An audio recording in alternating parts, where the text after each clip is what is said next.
বিশ্বগুরু ঠাকুরকে ধরে আমরা জীবনে যেভাবে এগোচ্ছি, এই এগিয়ে চলার পথে দেখবেন আমাদের বিভিন্ন রকম অনুভূতি হয়ে থাকে। আর এই অনুভূতি জীবনে অনেক কিছু শেখায়। তাই শ্রী শ্রী ঠাকুর বলছেন, অনুভূতির দ্বারা যা জানা যায় তাই জ্ঞান। আমরা তাকে যে জীবনে পেয়েছি এটা কিন্তু এক যেসে পাওয়া না। তাই তাকে যে আমি জীবনে পেয়েছি যেন এইটাকে আমি অবহেলায় না ফেলে দিই, সবচাইতে প্রথমে এটা রাখা দরকার। বিশেষত বাড়ির পরিবেশটাকেই এমনভাবে গড়ে তুলতে হয় যাতে প্রত্যেকটা ক্ষেত্রেই যেন চারিদিকটাই শুধু যেন ঠাকুরময় হয়ে উঠছে। আর এই রকম করতে করতে যত পরিবারের মধ্যে এটা আস্তে আস্তে দেখা যাবে, সেই পরিবারগুলি যে পরিবেশে থাকছে সেই পরিবেশের ভিতরে তখন কি হয় না, আস্তে আস্তে উন্নতিটা এসে থাকে। এটা শ্রী শ্রী ঠাকুরের বলা। তাই এই কারণে তাকে যে আমি পেয়েছি, বিশেষ করে ছোটবেলা থেকে যখন মানুষ বলতে পারেন যখন জন্মায়, ঠাকুরকে ধরে যখন জীবনে এগোয়, সেক্ষেত্রে পরবর্তীতে বংশগতভাবে যখন জেনারেশনের পর জেনারেশন যখন এটা চলে আসবে, তখন কি হয়, সেক্ষেত্রে এমনভাবে নিজের মধ্যে ঠাকুরকে ফুটিয়ে তোলার দরকার। আর নিজের পরিবারের মধ্যে ঠাকুরকে এমনভাবে প্রতিষ্ঠা করা দরকার যাতে পরবর্তীতে নিজের সন্তান সন্ততিরা যাতে বুঝতে পারে ঠাকুরকে কেন আমি মাথায় রেখে চলব, ঠাকুরকে কেন মাথায় রেখে চলা দরকার, যাতে সেটা সে বুঝতে পারে। না হলে কি হবে, না হলে যেটা হয় তা হলো ছোটবেলা থেকে যেহেতু ঠাকুরকে পেয়ে গেছে, ঠাকুরকে যেহেতু ছোটবেলা থেকেই দেখছে, সেক্ষেত্রে হয়তো পরম পিতাকে জীবনে নিয়ে চলার গুরুত্বটা কোথায়, তাকে কেন মাথায় রাখা দরকার, হয়তো সেটা সে নাও বুঝতে পারে, হয়তো সেটা সে দেখবেই না। সেক্ষেত্রে বলবে, এটা তো ছোটবেলা থেকে আমার জীবনে আছে, এই জিনিস তো আমি ছোটবেলা থেকে দেখে আসছি আমার বাড়িতে, এটা আর এমন কি এক্সট্রাঅর্ডিনারি। সেক্ষেত্রেই অবহেলাটা এলো। তাই এমনভাবে নিজেকে তার পথে যুক্ত করে তোলা দরকার যাতে এই ভাবেরই না সৃষ্টি হয়, যাতে সে দেখে আরো উদ্বুদ্ধ হয়। ছোটবেলায় দেখবেন বাচ্চা তার মা বাবা যা করছে সে ঠিক তাই দেখে দেখে করবে। সেই তার মা বাবাকে যেমন যা করতে দেখবে সেও ঠিক ওই রকমই করবে। কিন্তু আস্তে আস্তে তারও বয়সটা বাড়তে থাকে, তারও ম্যাচুরিটি লেভেল আস্তে আস্তে বাড়ে, ইনক্রিজ হয়। সেক্ষেত্রে তার মাথাতে আস্তে আস্তে চিন্তা ভাবনা আসতে শুরু করে, আমি কেন এটা করছি, কেন ওটা করছি। ছোটবেলা থেকে অভ্যস্ত হয়ে গেল ঠিকই, কিন্তু একটা সময় তার বিভিন্ন রকম জিজ্ঞাসা মনে আসবে। তাই সেই জিজ্ঞাসাগুলির সমাধান কিন্তু করা লাগে। কিন্তু আমরা অনেক ক্ষেত্রে কি করে থাকি, দেখবেন আমরা বলে থাকি যে কথাটা শ্রী শ্রী ঠাকুর কখনোই পছন্দ করতেন না, আর এই জিনিসটা পরম পূজ্যপাদ শ্রী শ্রী আচার্যদেবও কখনো পছন্দ করেন না। দেখবেন ছোট ছেলেমেয়েরা বাড়িতে অনেক ক্ষেত্রে জিজ্ঞাসা করে থাকে, এটা কেন, ওটা কেন, এটা আমি কেন করব, ওটা কেন করা লাগে বাবা, মা ওটা করলে কি হয়। অনেক ক্ষেত্রে দেখবেন আমরা কি করে থাকি, কথাগুলোকে দাবি দেওয়ার চেষ্টা করি, বলি ও তোর এখন জেনে কিছু লাভ নেই। কিছু কিছু ক্ষেত্রে আবার এটা বলি যে এটা এটা আপাতত এখন জানতে হবে না, তুই পরে জানবি। কিছু কিছু ক্ষেত্রে শাসনে তাকে আমি দাবি দিই, এটা তোর জানার কোনো দরকার নেই, যা বলছি তাই কর। এইরকম বলে আমি তার মনের মধ্যে জিজ্ঞাসার ভাবটাকে আমি একেবারে সাবার করে দিচ্ছি। যে জিনিসটা ঠাকুর কি বলছেন এটা কখনোই ঠিক না। পরবর্তীকালে এই সাবা দেওয়া জিনিসটা কি হবে, এমনভাবে আগ্নেয়গিরির মতন উঠে বেরোবে, সেক্ষেত্রে আর সামাল দেওয়া যাবে না। তখন বরঞ্চ উল্টো জিনিস ঘটে কি, তখন তার মাথায় যেটা রিয়্যাক্ট করে তা হলো সে তখন ভাববে, আমায় তো ছোটবেলায় মা বাবার বিষয় সম্বন্ধে কিছু বলেনি নি, জিজ্ঞাসা করতাম তো আমায় ভয় দেখিয়ে করে দিতেন, জিজ্ঞাসা করতাম কিভাবে, ভয়ে থাকতাম।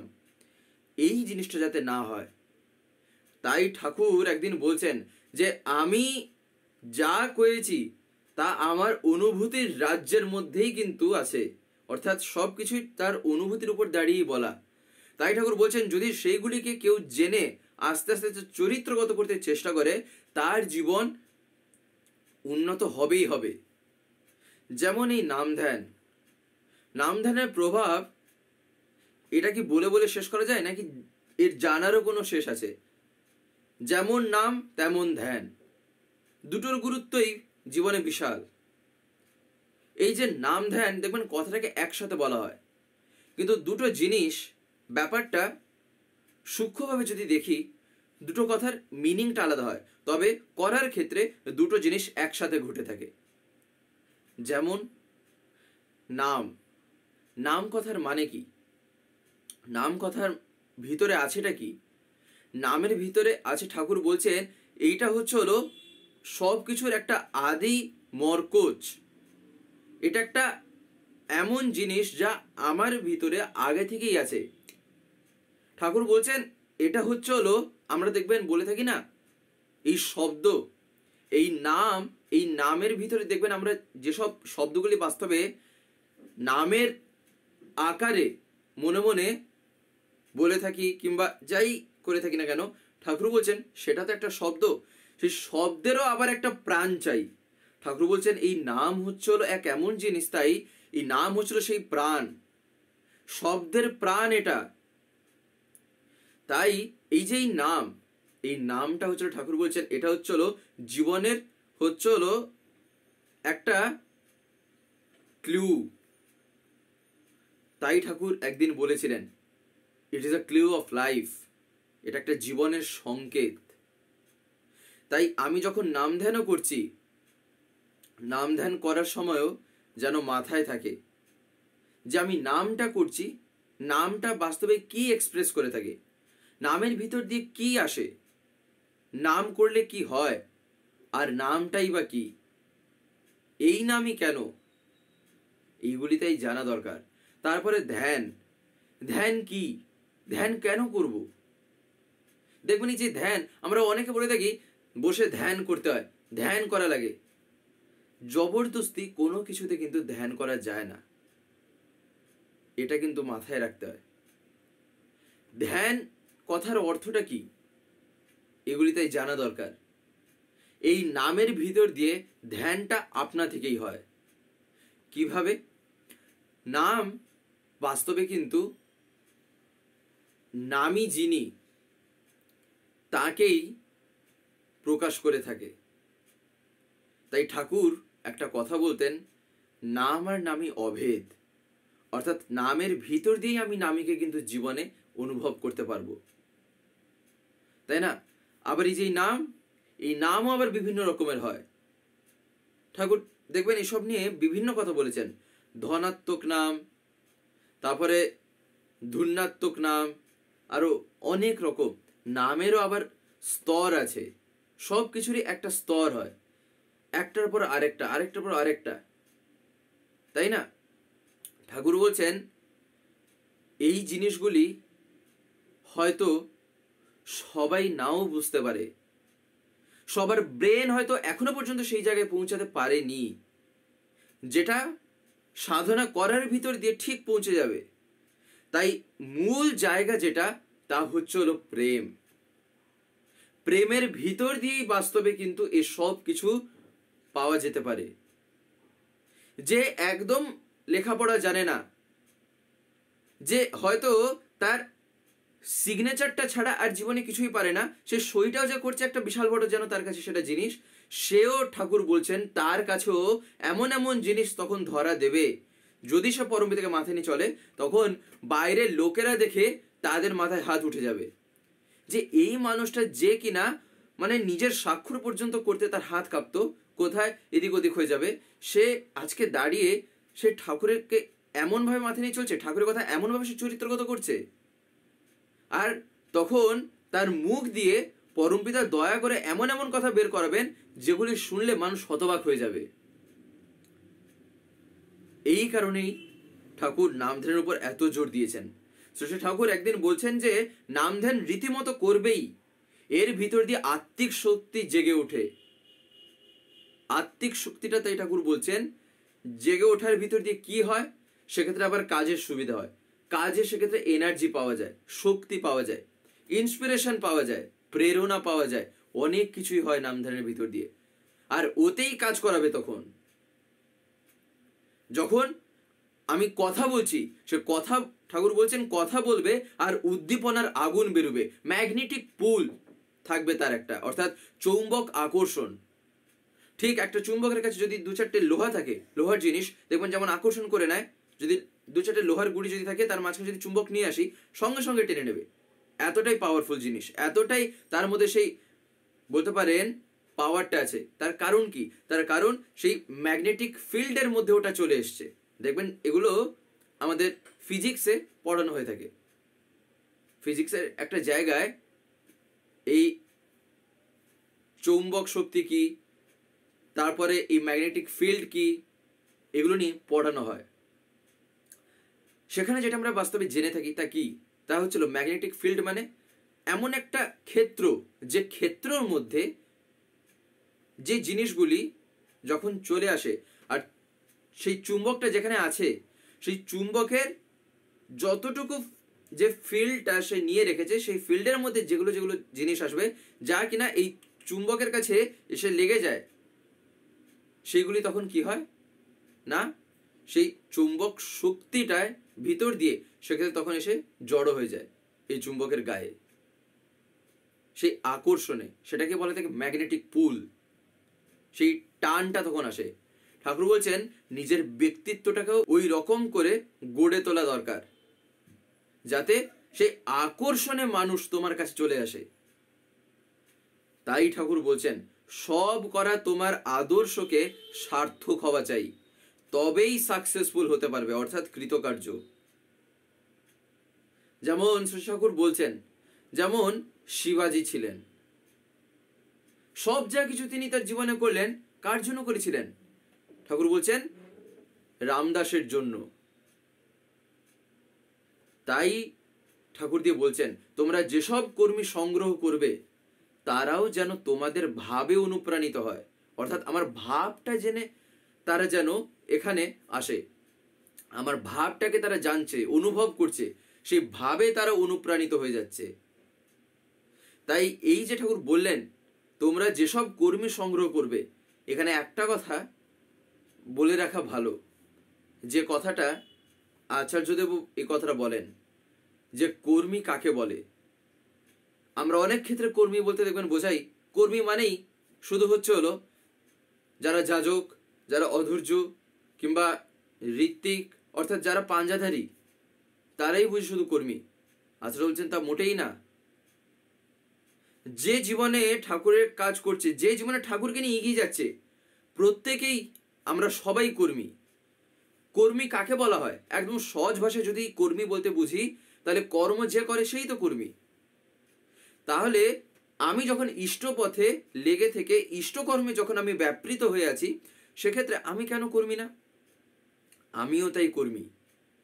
তাই শ্রী ঠাকুর এখানে বলেছিলেন যে তোমরা যেসব কর্মী সংগ্রহ করবে, তাতে ঠাকুর তো বলতে পারতেন যে তোমরা যেসব যাজক, যেসব অধৈর্য, ঠাকুর তো এরকম এক একটা বিশেষ পাঞ্জা যে আছে, সে পাঞ্জার ভিতর দিয়ে ঠাকুর বলতে পারতেন। ঠাকুর তো বললেন না।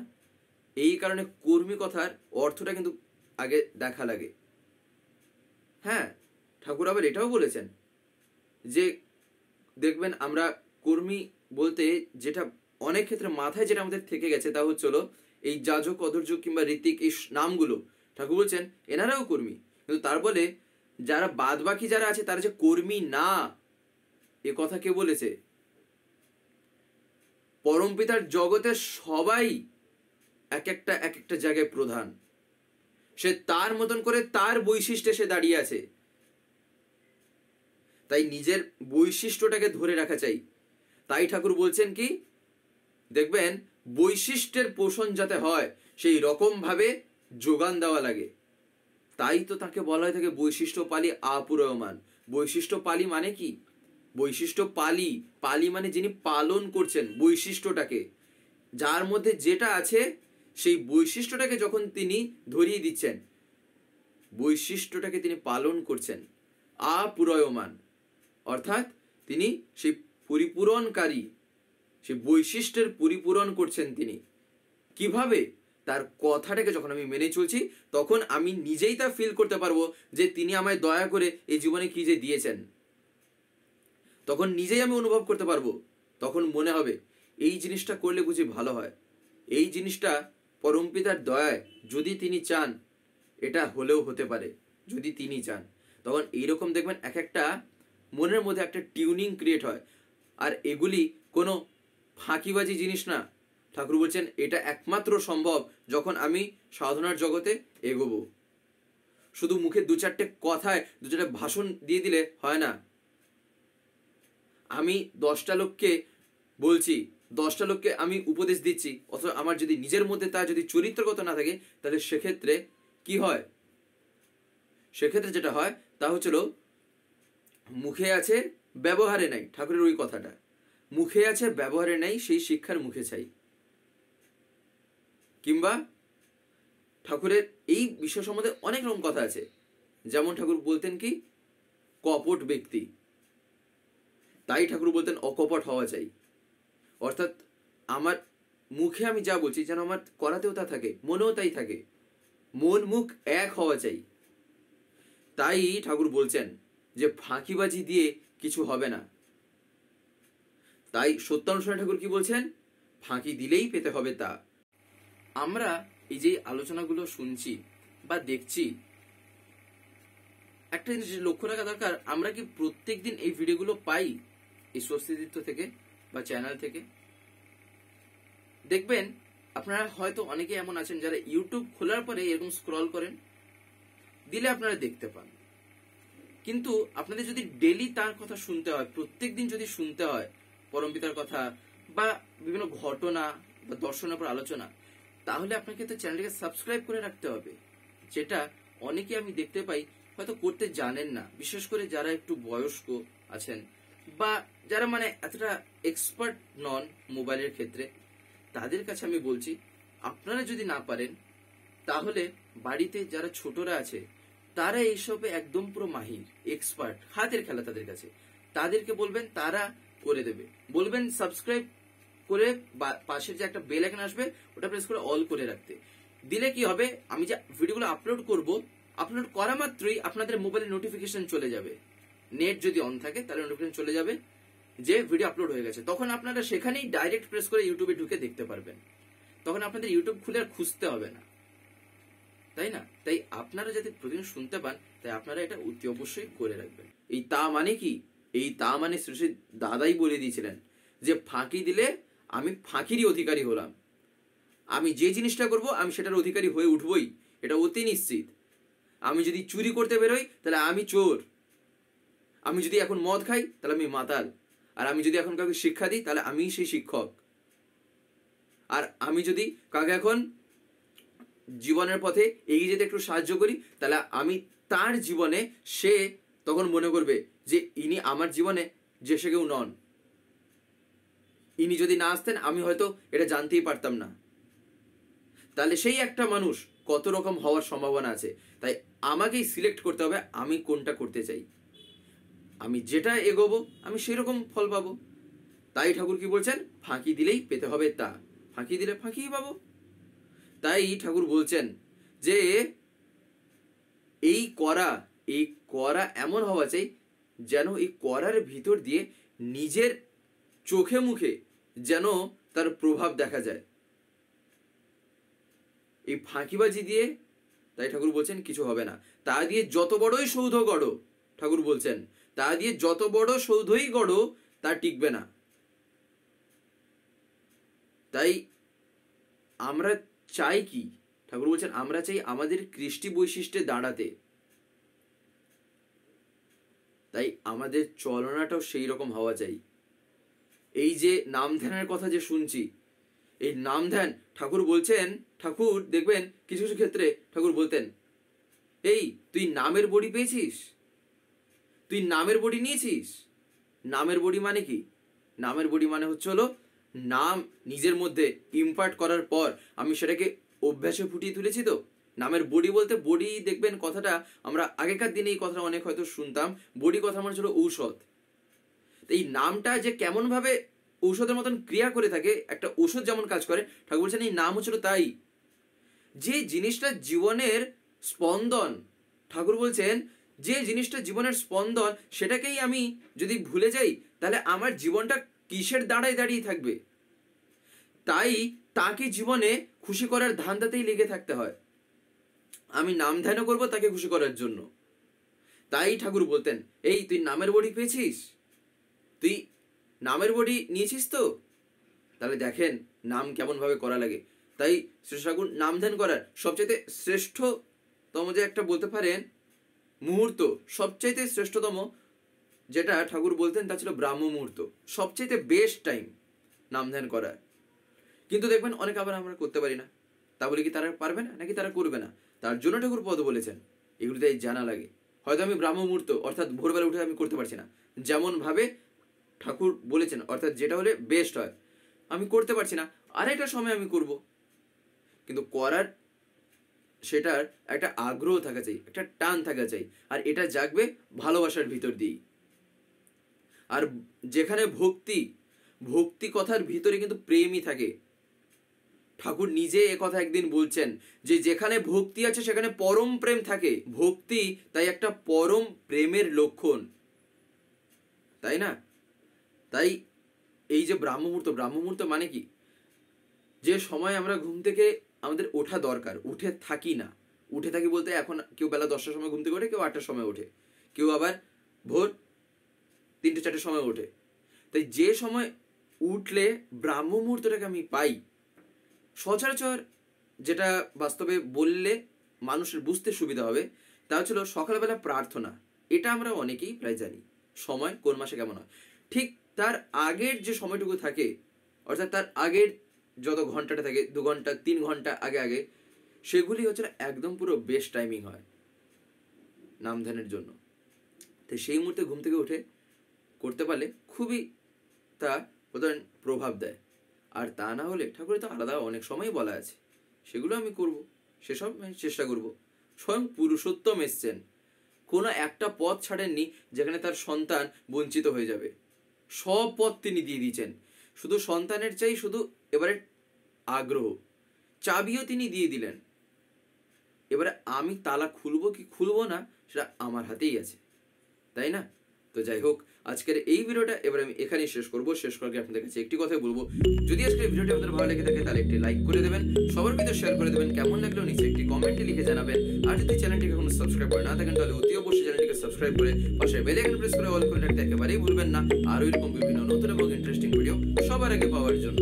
জয় গুরু, বন্দে পুরুষোত্তম।